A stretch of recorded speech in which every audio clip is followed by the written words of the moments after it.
अगर तुम दोनों को अलग ही होना है तो पहले मेरी एक आखिरी शर्त पूरी करनी होगी। पिता हरिनारायण की आवाज़ काँप रही थी। आंगन में पूरा परिवार खड़ा था। बड़े बेटे राघव की मुठ्ठियाँ गुस्से से भींची हुई थी। छोटे बेटे माधव की आंखों में भी आग थी। दोनों एक दूसरे को ऐसे देख रहे थे जैसे सालों की मोहब्बत एक पल में नफरत बन गई हो। झगड़े की वजह कोई बहुत बड़ी नहीं थी, बस कुछ बीघा खेत।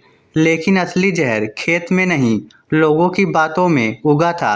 तू ज़्यादा कमाता है, तेरे बाप का झुकाव छोटे की तरफ है, बड़ा भाई सब हड़प जाएगा। धीरे धीरे कानों में डाला गया जहर दिल तक पहुंच गया। हरिनारायण दोनों को देख रहा था। उसे वही दो चेहरे याद आ रहे थे जो कभी बिना एक दूसरे का हाथ पकड़े एक कदम भी नहीं चलते थे। राघव 7 साल का था, माधव 4 साल का। बरसात के दिनों में गांव के बाहर एक नाला उफान पर था। खेलते खेलते माधव का पैर फिसला और वह पानी में बहने लगा। भैया, उसकी चीख सुनते ही राघव बिना एक पल सोचे पानी में कूद गया। उसे तैरना भी ठीक से नहीं आता था, फिर भी उसने अपने छोटे भाई की कलाई इतनी कसकर पकड़ी कि खुद कई बार पानी में डूबा, लेकिन हाथ नहीं छोड़ा। जब गांव वाले दोनों को बाहर लाए तो राघव बेहोश था। होश आया तो सबसे पहला सवाल यही था, माधव ठीक है ना? उस दिन हरिनारायण ने दोनों को सीने से लगाकर कहा था, भगवान करे तुम्हारा ये साथ कभी न टूटे। लेकिन भगवान शायद इंसानों की परीक्षाएं भी लेता है। वक्त बीता, दोनों जवान हुए। पिता के साथ खेतों में पसीना बहाया। हरिनारायण हमेशा कहता, खेत आधे हो जाए तो कोई बात नहीं, लेकिन दिल आधे मत होने देना। दोनों हंसकर कहते, बाबा हम कभी अलग नहीं होंगे। मगर शादी के बाद सब बदलने लगा। रसोई अलग होने की बातें, खर्च का हिसाब, कमाई का हिसाब, फिर खेत का हिसाब और आखिर में रिश्तों का भी हिसाब होने लगा।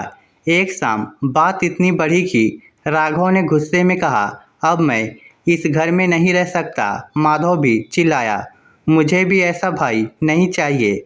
ये सब सुनकर हरिनारायण की लाठी उसके हाथ से छूट गई।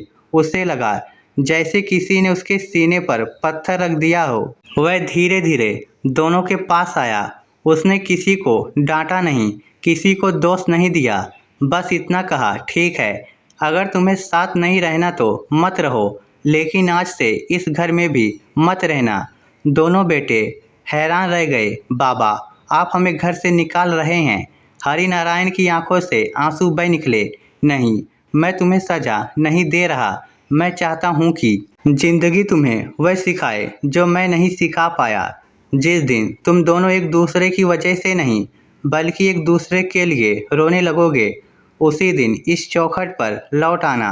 पूरा घर सन्नाटे में डूब गया। माँ सावित्री पिता के पैरों में गिर पड़ी। ऐसा मत कीजिए, बच्चे हैं। हरिनारायण की आवाज़ टूट गई।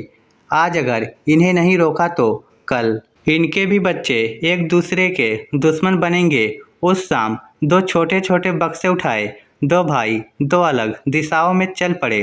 माँ दरवाजे पर खड़ी तब तक रोती रही जब तक दोनों आंखों से ओझल नहीं हो गए। हरिनारायण ने पहली बार अपने आंगन को इतना खाली देखा। जहाँ कभी दोनों बेटों की हंसी गूंजती थी, वहाँ अब सिर्फ सन्नाटा था। उस रात उसने खाना नहीं खाया। सुबह खेत पर गया, हल उठाया, लेकिन हाथ कांप रहे थे। गांव के बूढ़े रामू काका ने पूछा, क्या हुआ हरिनारायण? वह बस इतना कह सका, आज खेत नहीं, सूना है रामू। आज मेरा दिल सूना हो गया है। उसे नहीं पता था कि आने वाले 5 साल उसके जीवन के सबसे लंबे 5 साल बनने वाले हैं।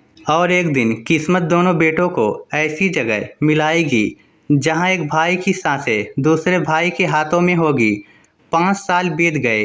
इन 5 सालों में न राघव ने कभी माधव का हाल पूछा, न माधव ने कभी बड़े भाई की खबर ली। लेकिन एक बात दोनों में आज भी समान थी, दोनों हर रात सोने से पहले चुपके से रोते थे। राघव शहर आ गया था। दिन भर ईंट भट्टे पर मजदूरी करता, हाथों की चमड़ी उतर चुकी थी, लेकिन हर महीने अपनी कमाई का थोड़ा सा हिस्सा गांव भेज देता। किसी को पता नहीं था कि वह पैसे किसके लिए भेजता है। उधर माधव ने ट्रक चलाना शुरू कर दिया था।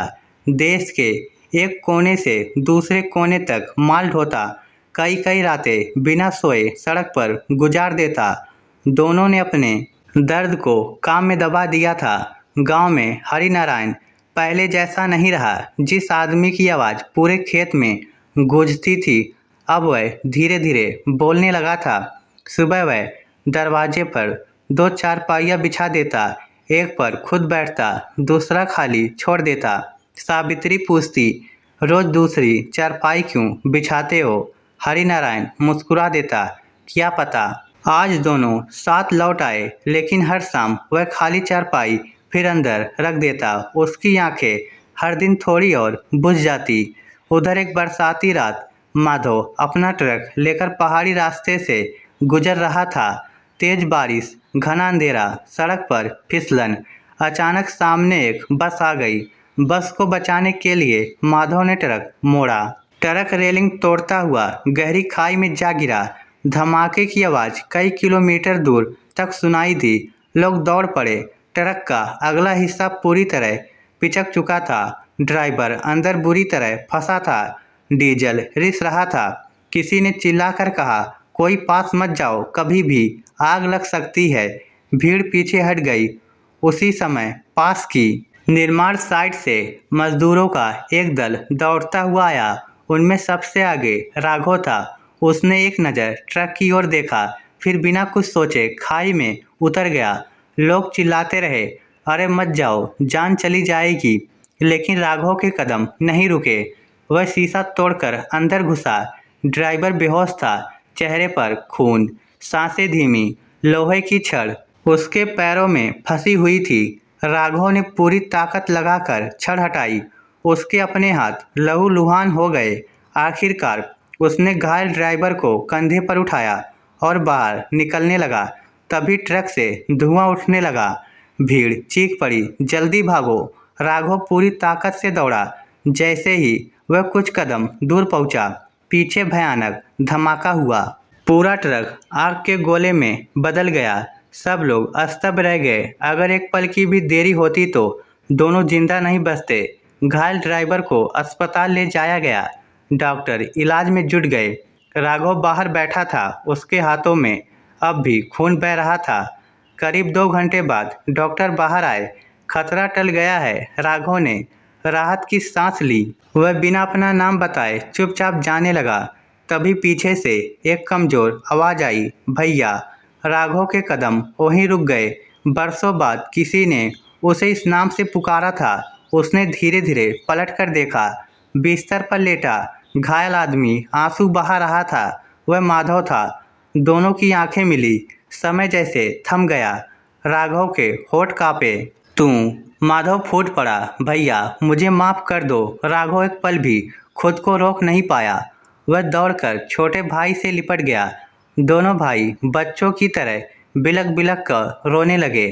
अस्पताल में खड़े लोग समझ ही नहीं पाए कि आखिर ऐसा क्या हुआ है। उसी समय गांव से एक आदमी हाँफता हुआ अस्पताल पहुंचा। उसने कांपती आवाज में कहा, राघव, माधव, जल्दी चलो। दोनों ने घबराकर उसकी तरफ देखा। उसकी आंखों में आंसू थे। वह बोला, तुम्हारे बाबूजी को खेत में काम करते समय दिल का दौरा पड़ा है। डॉक्टर ने कहा है अगर बेटों से मिलना है तो देर मत करना। दोनों भाइयों के पैरों तले जमीन खिसक गई। माधव के हाथ में अभी भी सलाइन लगी थी, लेकिन उसने बिना सोचे उसे खींचकर निकाल दिया। राघव ने उसका कंधा थामा। सालों बाद दोनों भाई पहली बार एक साथ अपने पिता के पास लौटने के लिए दौड़ पड़े। लेकिन उन्हें नहीं पता था कि किस्मत उनकी सबसे कठिन परीक्षा अभी बाकी रखे बैठी है। अस्पताल से निकलते समय न राघव को अपने घायल हाथों का दर्द महसूस हो रहा था, न माधव को शरीर पर लगे टाँकों की जलन। दोनों की जुबान पर बस एक ही बात थी, हे भगवान, बस एक बार बाबूजी से मिलवा देना। बारिश लगातार हो रही थी। सड़क पर पानी भर चुका था। दोनों भाइयों ने एक जीप किराए पर ली और गांव की ओर निकल पड़े। पूरे रास्ते किसी ने एक शब्द नहीं कहा, लेकिन दोनों के मन में बचपन की तस्वीरें एक एक करके लौट रही थी। वही खेत जहां बाबूजी उन्हें कंधों पर बैठाकर ले जाते थे, वही आम का पेड़ जिस पर चढ़ना उन्होंने पिता से सीखा था, वही मेले जहां पिता खुद पुराने कपड़े पहन लेते थे लेकिन बेटियों के लिए नई कमीज जरूर खरीदते थे। राघव अचानक फूट पड़ा। माधव, याद है जब मैं 10वीं पास हुआ था तब बाबूजी ने अपनी भैंस बेच दी थी ताकि मैं आगे पढ़ सकूं। माधव की आंखों से आंसू बह निकले। और जब मुझे शहर के कॉलेज में दाखिला मिला था तब उन्होंने पूरे साल नई धोती तक नहीं खरीदी थी। दोनों रोते रहे और जीप गांव की तरफ दौड़ती रही। घर के बाहर पहुंचते ही उनका दिल कांप उठा। पूरा आंगन लोगों से भरा था।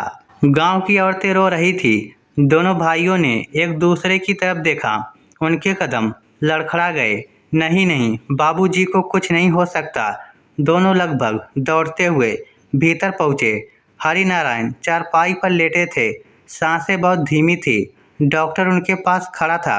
उसने धीरे से कहा, इन्हें होश आता जाता है, शायद ये किसी का इंतजार कर रहे थे। राघव पिता के पैरों पर गिर पड़ा। बाबूजी, मैं आ गया। माधव ने उनका हाथ पकड़ लिया। बाबूजी, आंखें खोलिए, आपका माधव आ गया। हरिनारायण की बंद पलकों में हलचल हुई। उन्होंने बड़ी मुश्किल से आंखें खोली। सामने दोनों बेटे साथ खड़े थे। कई बरसों बाद एक साथ उनके सूखे होठों पर हल्की सी मुस्कान आई। उन्होंने कांपते हाथ से पहले राघव का हाथ पकड़ा, फिर माधव का, और दोनों हाथों को आपस में मिला दिया। कांपती आवाज में बोले, अब छोड़ना मत। बस इतने ही सब निकले। उनकी पकड़ धीरे धीरे ढीली पड़ गई। आंखों के कोने में एक आंसू चमका और सिर एक तरफ झुक गया। घर में ऐसा सन्नाटा छा गया कि रोने की आवाज भी छोटी लगने लगी। राघव चीख पड़ा, बाबूजी उठिए, देखिए हम फिर साथ हो गए। माधव पिता के सीने से लिपटकर बच्चों की तरह बिलखने लगा। एक बार डांट दीजिए बाबूजी, लेकिन ऐसे मत जाइए। सावित्री ने दोनों बेटों को गले लगा लिया। वह रोते हुए बोली, तुम्हारे बाबूजी हार कर नहीं गए बेटा, वो जीत कर गए हैं। जिसे देखने के लिए वो 5 साल से हर सुबह दरवाजे पर बैठे रहते थे, आज वही सपना पूरा हो गया। अगले दिन अंतिम यात्रा निकली। पूरा गांव उमड़ पड़ा। लोग कह रहे थे, हरिनारायण गरीब नहीं था, उसने 2 बेटे नहीं 2 इंसान पैदा किए थे। बस उन्हें फिर से इंसान बनने में थोड़ा समय लग गया। शमशान में चिता तैयार थी। राघव ने मुखाग्नि देने से पहले माधव का हाथ पकड़ लिया। आज से इस हाथ को कभी नहीं छोड़ूंगा। माधव फूट पड़ा, अगर उस दिन सड़क पर तुम मुझे ना बचाते तो मैं बाबूजी से माफ़ी भी नहीं मांग पाता। दोनों भाई गले लगकर रोने लगे। उनके आंसू पहली बार किसी हार के नहीं, पश्चाताप और प्रेम के आंसू थे। कुछ महीनों बाद जिस आंगन में कभी बंटवारे की बातें होती थी, वही फिर बच्चों की हंसी गूंजने लगी। राघव का बेटा माधव को छोटे पापा कहकर बुलाता था और माधव की बेटी राघव की उंगली पकड़कर स्कूल जाती थी। सावित्री अक्सर दरवाजे पर बैठकर दोनों परिवारों को एक साथ खाना खाते हुए देखती, फिर आसमान की तरफ देखकर मुस्कुरा देती। उससे लगता हरिनारायण कहीं न कहीं से ये दृश्य जरूर देख रहे होंगे, क्योंकि कुछ पिता मरते नहीं, वे अपने बच्चों के मिल जाने में हमेशा के लिए जिंदा हो जाते हैं। याद रखिए, जायदाद का बंटवारा घर को नहीं तोड़ता, लेकिन भाइयों के दिलों का बंटवारा कई पीढ़ियों को अनाथ कर देता है। और जिस दिन भाई भाई का हाथ छोड़ देता है, उसी दिन पिता सचमुच बूढ़ा हो जाता है। इस स्टोरी को लेकर आपकी क्या राय है, नीचे कमेंट करके हमें जरूर बताइएगा। धन्यवाद।